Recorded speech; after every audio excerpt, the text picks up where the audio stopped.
Hi mga ka-UVG, ako ulit. So, tingnan natin kung anong energy update ng ating UVG Collective. Tingnan natin. Happy New Year po. One day to go. Thank you and goodbye 2025. Hello 2026. Welcome. So, tingnan natin. Sa mga new subscriber po natin, thank you so much po. Stay connected po tayo. Sa mga returning subscriber, thank you so much po sa suporta along the way. So, tingnan natin. Energy update. Sa mga hindi po makaka-resonate today, better luck next time po. Okay? Sa mga makaka-resonate, thank you po in advance. So, let's see.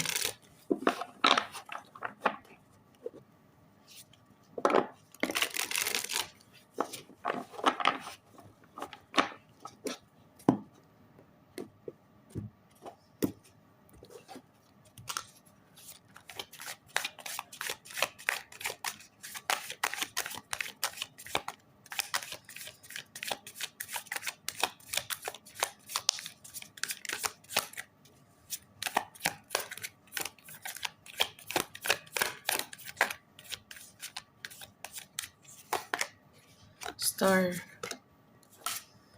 Upright. Seven of Pentacles. The Knight of Pentacles. Seven of Cups. Maybe 77 is significant. The Judgment card. Meron kang sitwasyon specifically. Okay. Merong gustong mag-offer sa'yo dito pero hindi ka naghihintay ng kahit kanino. Pero at the same, kasi Seven of Pentacles upright. You know, you do the work. Okay, you do the healing. Okay. And you are attracting someone here. Kaya lang confused. Kung sino yung mag-o-offer sa'yo, confused. Because this person knows you've been through a lot with the Star card. Or maybe meron kang energy ng spotlight or energy ng artistahin. I don't know, pero itong person na to is gusto niyang mag-offer sa'yo pero napapagalang ka. So, nag-decide ka dito na you are not going to wait. Hindi ka maghihintay ng kahit na sino man or kahit ng kahit ano pa man. Okay. So, merong confused dito kasi nakikita ng person na to na para bang nagbibigay ka ng energy na hindi ka interesado. Okay. Kung pupunta ka, okay. Kung hindi ka pupunta, okay. You know what I mean? Kung mag-o-offer ka, okay. Kung hindi ka mag-o-offer, then okay. Parang ganong energy. Because you are totally fully healed. But with the Judgment card, itong person na to, merong confused dito eh. When it comes to offering. Okay. Ang Knight of Pentacles is slowly, pero surely. Sometimes it can represent apology din. Baka merong gustong mag-sorry sa'yo dito or humingi ng pasensya. For what? Hingi ka ng pasensya and then what? Baka confused siya kasi hindi niya alam kung anong magiging reaction mo or whatsoever. Pero ikaw dito is chill ka lang oh. Seven of Pentacles. Alam mo kasing you do the work when it comes to healing. Wala kang it is what it is kind of energy para sa'yo. You know what I mean, Virgo? Apology man yan, offer man yan. And another person is nag-overthink. Seven of Cups, confused. Baka iniisip niya is marami kang option. Tell me more.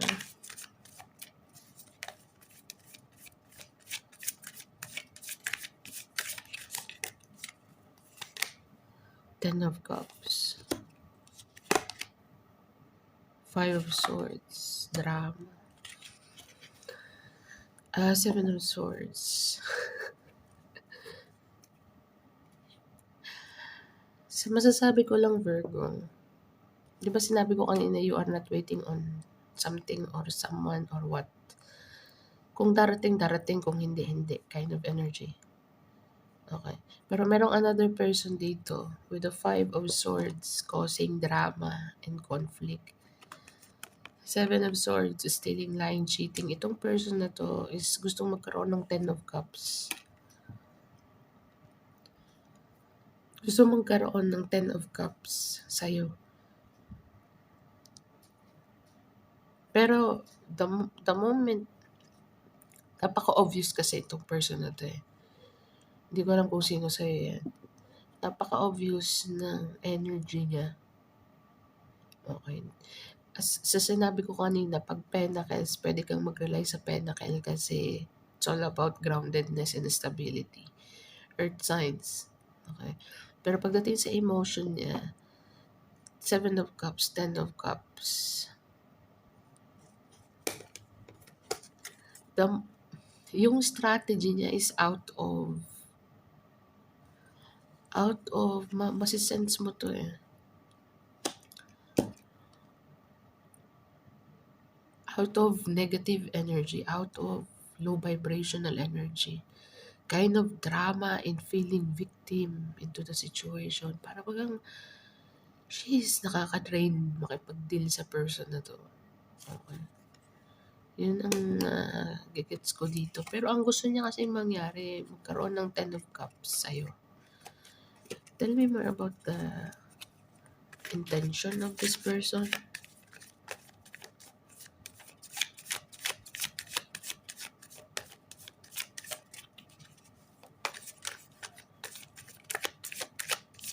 Baka marami ng history to sa'yo. Baka apology to. Gusto niya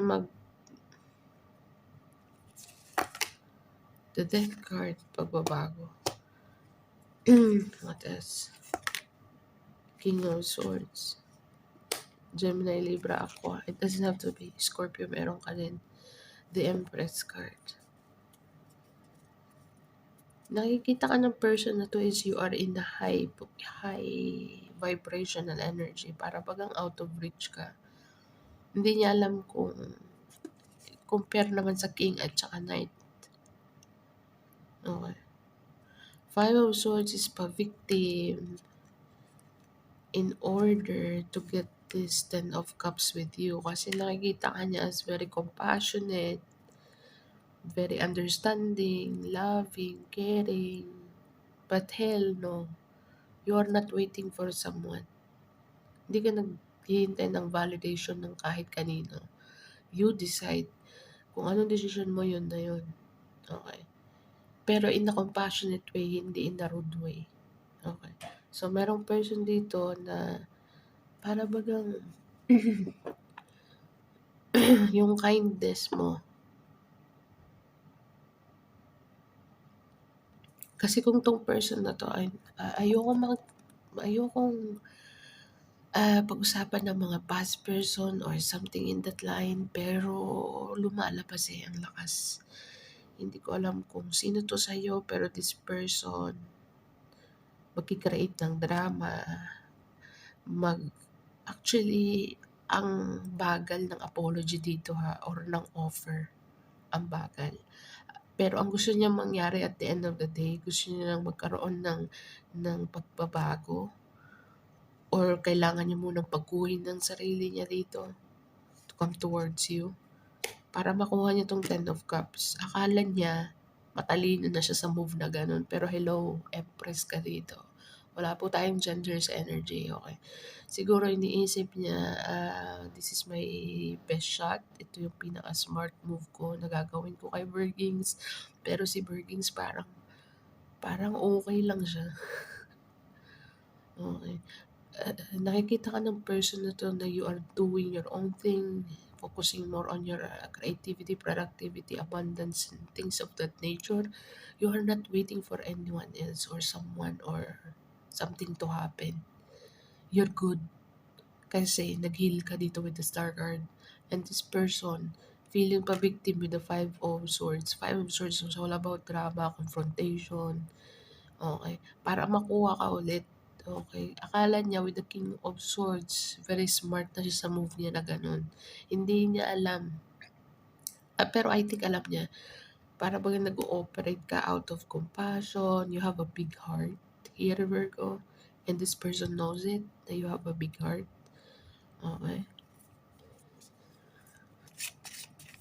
Pero I don't think so if you are going to accept this person's apology or transformation or getting back together. I don't know. Kasi for you, you're good. You're okay. Nag-heal ka. Na Ace of Swords. Katotohanan. So, this person, bakit pa ganun ang basa ko? Pero anyway, Ace of Swords. Two of Swords. Three of Wands. So, this person is waiting for you. Ten of Wands. To lift the burden. Naghihintay siya sa'yo para mabawasan ang kanyang mga responsibilidad dito. Pero there is a truth here, Virgo, that this person, hindi siya makapag-decide ng path niya without you. Para bagang itong person na to attached na attached to sa'yo before.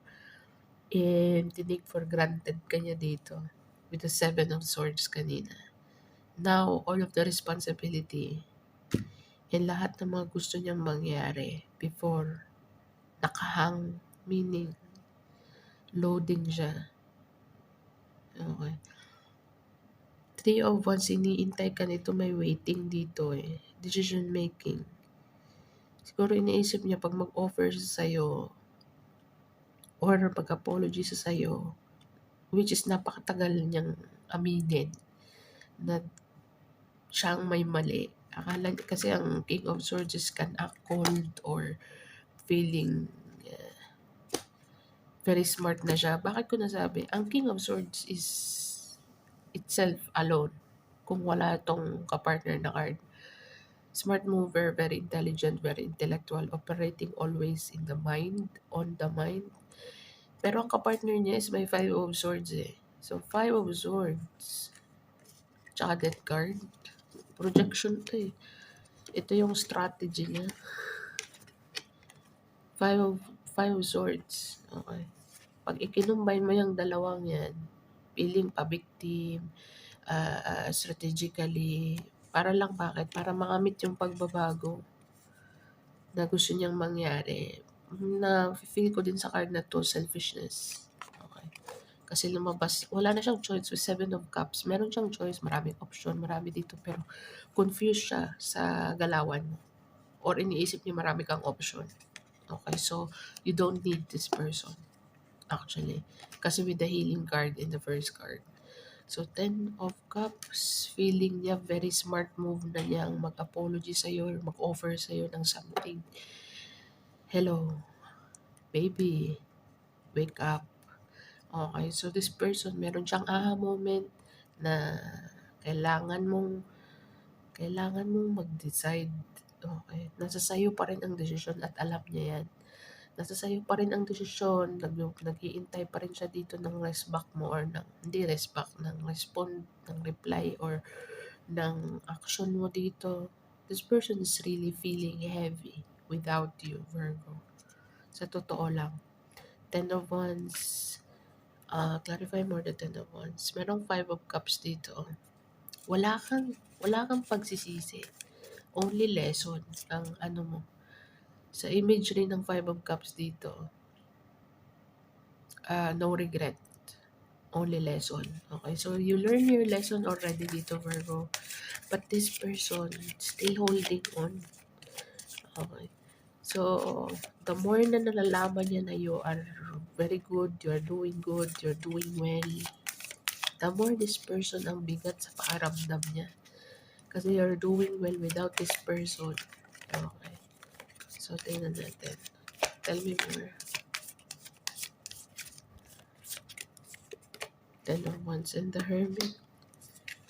I think nakikita mo to with your own eye. The Temperance card in the reverse. So, this person is really out of balance without you. Everything, lahat. Decision making, laging mali. Virgo, you ground this person. Okay, ikaw ang nagbibigay ng groundedness. Itong person na to is all over the place. Okay, ikaw yung stillness niya. Okay, ikaw yung harigi niya, ikaw yung ilaw niya. God damn tong person na 'to. We are dealing with an immature person here. Okay, pero gusto niya ng transformation but at the same time hindi niya ma-transform ang sarili niya. Naiinis na ako. I don't know, pero lumabas ang Temperance card in the reverse and the Hermit card in the reverse. This is your card, Virgo. So you know this person very well. Okay, so kaya hindi ka nag-expect sa person na 'to. You're letting go, letting fly. Kung meron, meron. Kung wala, wala. I don't care. Parang ganun yung energy mo with the Empress card. Five of Cups is nakasmile yung Five of Cups dito. Diba nakita niya? Saan na ba yung Five of Cups? Ayan na. Five of Cups. Nakasmile siya. Five of Cups is a regretful energy. Sising-sisi. You are not going to sising-sisi. You are not in the energy of sising-sisi. Nasa energy ka na only lesson. So, hindi ka regretful. Maybe at first, regretful ka, you waste your time, resources, effort, and things of that nature. Pero, time pass with the healing card, with the star card here.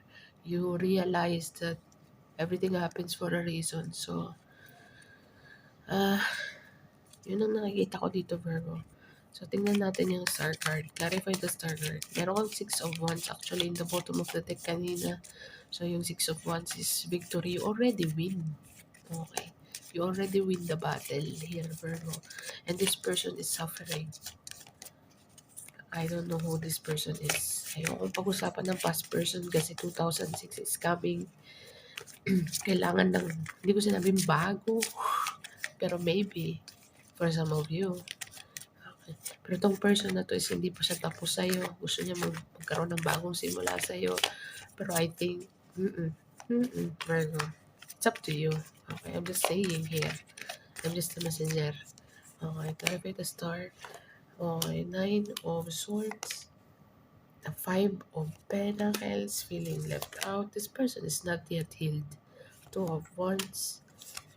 And the Four of Pentacles. Okay. So with the star card, ang tindi ng pinagdaanan dito, nagkaroon ka ng depression, sleepless night, anxiety, Five of Pentacles, feeling left out, feeling abandoned. And then with the Two of Wands, you decided to focus more on your money with the Four of Pentacles and saving and things of that nature. Okay, and then boom. Hindi rin biro ang pinagdaanan mo dito sa mga lying, cheating, stealing ng person na to. Sa mga ginawa niya sa'yo, backstabbing, and you know what I mean. You name it. And then you save, and Two of Pentacles, new love is coming, divine love, the High Priest. Okay. So this person, my God, parang yung energy is the same thing eh. Ang lakas ng energy sa'yo. Yung last read ko is the same thing sa first row. Okay. It's telling the same thing energetically. Kaya minsan ayoko magbasa ng magkasunod na araw kasi the energy is still there. Okay. So, the High Priest and the Two of Cups is a divine connection when you are ready. Okay. So, you heal, you save resources here, focus more on your resources, focus more on your stability, and then boom, divine connection is here. High Priest is like all about knowing, intuition, gut feeling, knowledge. Okay. So with the Moon card in the reverse, everything will be revealed. So there is no hidden there. Your success is gonna be in public with the Six of Wands. Six of Wands is victory card, public eye. You know what I mean. So divine connection, it's gonna be well known. Six of Pentacles is all about balance, generosity. Okay. You are operating, kahit na people do you wrong, Virgo, and you operate in kindness, the another person is you're killing the another person who do you wrong. Because the generosity, you have a big heart. Okay. Understanding is very wide. Ang lawak ng pangunawa mo. And this person is like umiiyak na ng dugo. Nasa huli ang pagsisisi. day. You have incoming here. The more you heal, or nasa process ka pa ng pag-healing, or totally fully healed ka na, you are attracting a divine connection here with the Two of Cups. At saka nafe-feel mo siya, finances is gonna be better. Four of Pentacles is start saving, focus on finances. Okay. And the Moon card in the reverse is gonna be public. Okay. Your generosity is like gonna be public, meaning kilala ka ng mga person na you're kind, you're soft-hearted, you have a big heart. People know it, people around you, okay? And this person, especially, this person knows, okay, who you are or what you are inside. Maybe before tinik for granted ka niya, misuse ang sinasabi or overuse. Kasi nga you have a big heart, very compassionate. You know what I mean? Virgo. So, God dang. You're gonna be in public, Virgo. Your relationship is going to be in public. Your success is gonna be public here. And those people na tinik for granted ka, talagang to the max ang pagsisisi dito. Pero hindi naman ganun kadali, no? Bago mo to nakamit. Nagkaroon ka din ng sleepless nights, depression, feeling left out, feeling alone. Okay, pero you pull yourself out with the Two of Wands. Nagdesisyon ka. It's all about the decision na ginawa mo, which is congratulations. Kasi nag-take action ka. The moment na nag-take action ka, nag-focus ka sa resources mo, then you attract the divine connection here, the right person for you. You have a uh, good heart here, Virgo, and you are attracting the real one. So, meron tayong Queen of Swords. You're cutting people out, okay? But in a good way, in a very generous way. Okay. So, ito yung iniisip ng person na to. You mirror this person before ang galawan niya parang binabalik mo na sa kanya. Okay. You're not waiting on anyone. You're good. You're fine. Queen of Swords is a smart mover then. I'm sorry pero I think ito yung naging teacher mo eh. Okay. So, Queen of Cups. Wow. As I said, ginagawa mo pa rin siya in a very compassionate and loving way. Pero hindi ka na-attach. Yun lang. Baka nag-i-expect pa siya dito na maybe I will get Virgo again. No. Yung pagsasabi mo ng no sa kanya is very, very polite, very, for those na hindi makaka-resonate, better luck next time po. Out of understanding, Virgo, sa nakikita ko dito is napakalawak ng understanding mo when it comes to this person or for those people na who do you wrong. Okay. Pero kung iti-trigger ka, for sure, ang talas ng bibig mo dito, hindi na talaga nila magugustuhan kung anong sasabihin mo. Okay, pero you learn that the more you stress out, kasi ang healing process mo dito, yung journey mo dito, Dark Night of the Soul, is hindi biro. Nakita mo lahat ng mga lesson na dapat mong malaman. Okay. So, based on experience ka lang nag-ooperate sa Empress kanina na lumabas. So, wala pa tayong gender sa energy. What else? The Queen of Pentacles. Naglalabas ang mga Queen. No? Sa Seven of Pentacles, kanina sabi ko sa iyo, you are not waiting on anyone or something or na wala kang hinihintay. You're good. Queen of Pentacles, Queen of Swords, and the Queen of Cups. Heading to Empress na rin to. Okay. So, Knight of Wands. Wow.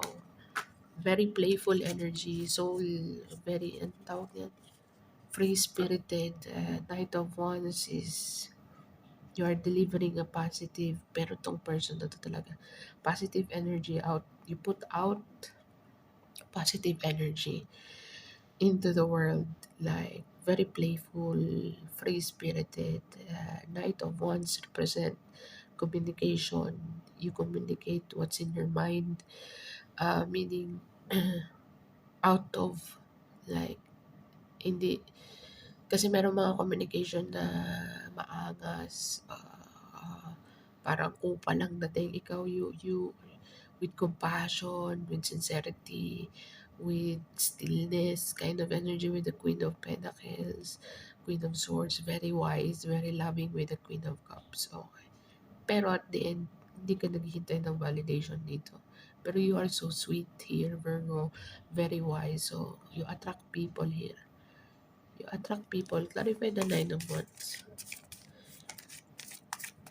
You attract people very fiery towards you, to meet you, to discover more about you with the Knight of Wands. Nine of Wands is a fast move na gusto kong makilala, gusto kong makihalubilo sa energy mo, interesadong malaman kung anong you're very interesting, Virgo. So, Four of Wands, stability, and with the Page of Wands, wow, puro Wands. Okay. And the Four of Swords. Okay. So, sometimes, ayaw mong makipag-usap. Sometimes, kailangan mo ng isolation para mag-recharge. Pero sa nakikita ko dito, there is someone. Okay, someone. Meron kang bago dito eh. Nakaka-attract ka ng divine connection. Kung sino man tong someone na gusto kang i-approach is this person, ang offer niya dito is stability, security. Okay. Started with the Page to the Knight. Tapos boom, with the Four of Wands, straight to stability, security, safety. You know what I mean? Family, celebration. Okay, so there is someone coming in towards you with passion and fiery and chemistry and things of that nature. And you, on the other hand, you are contemplating the situation, or this person, both of you are contemplating about the bigger picture here. Okay. With the Four of Swords, kailangan na, kasi maano ka dito, ma-overwhelm ka dito eh. Kasi yung person na to talagang gustong i-offer sa'yo lahat ng kung anong meron siya. Okay, divine connection. Okay, so with the Six of Pentacles, kailangan kung anong meron siya, dapat yun din yung sa'yo, kind of energy. Okay, parang iniisip niya, you are one person with the Two of Cups. Okay. So, tingnan natin. Sana po ay naka-resonate, no? Sa mga hindi pa makaka-resonate, better luck next time po. So, tingnan natin kung anong advice. Anong advice sa ating mga ka-UVG dyan?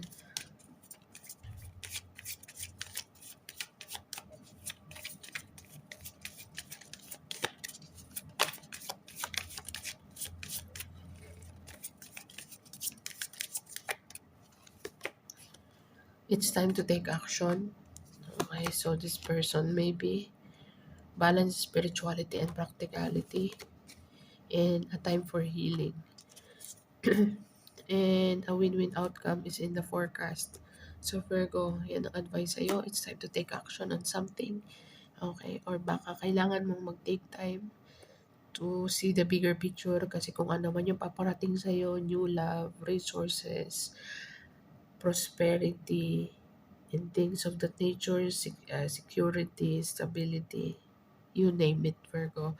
Pero you need to balance your spirituality and practicality. Kailangan mo ng isolation, kailangan mo ng me time sometimes, kasi baka ma-overwhelm ka sa dala ng person na to, kasi it's all about chemistry, passion. Parang itong person na to is nagmamadali.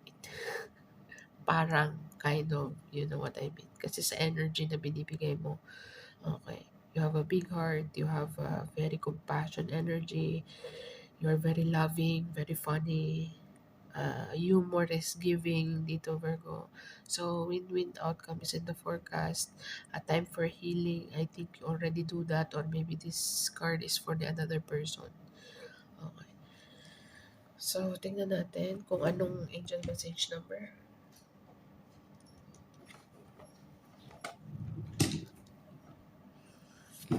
Angel message number for my Virgo, please.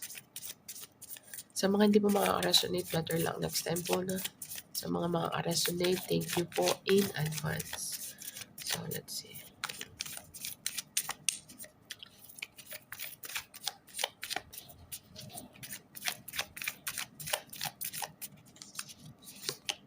Meron kang 4. May ancestor mo, middle age. 4, 10, 6. 4, 10, 6 Virgo, baka makaresonate sa sitwasyon mo. Meron kang mensahe dyan, i-google mo siya. Angel message number 4, 10, 6. So, this is what I have for you, Virgo. Happy New Year. Happy New Year. Welcome 2026. Sabay-sabay po nating yakapin ang 2026. Okay, so at sabay-sabay na rin tayo magpaalam sa 2025. Thank you so much po. Baka po mag-live ako that time. So, stay tuned. Pero alam ko magiging busy kayo. So, at saka yung TikTok account ko pala, magpo-post ako dun daily. So, that's what I have for you, Virgo. I hope naka-resonate. Sa mga di makaka-resonate, better luck next time. Sa mga makaka-resonate, thank you po in advance. So, yeah. Happy New Year, Virgo. Thank you for being here. Thank you for watching. See you on the next one, Virgo, and bye for now.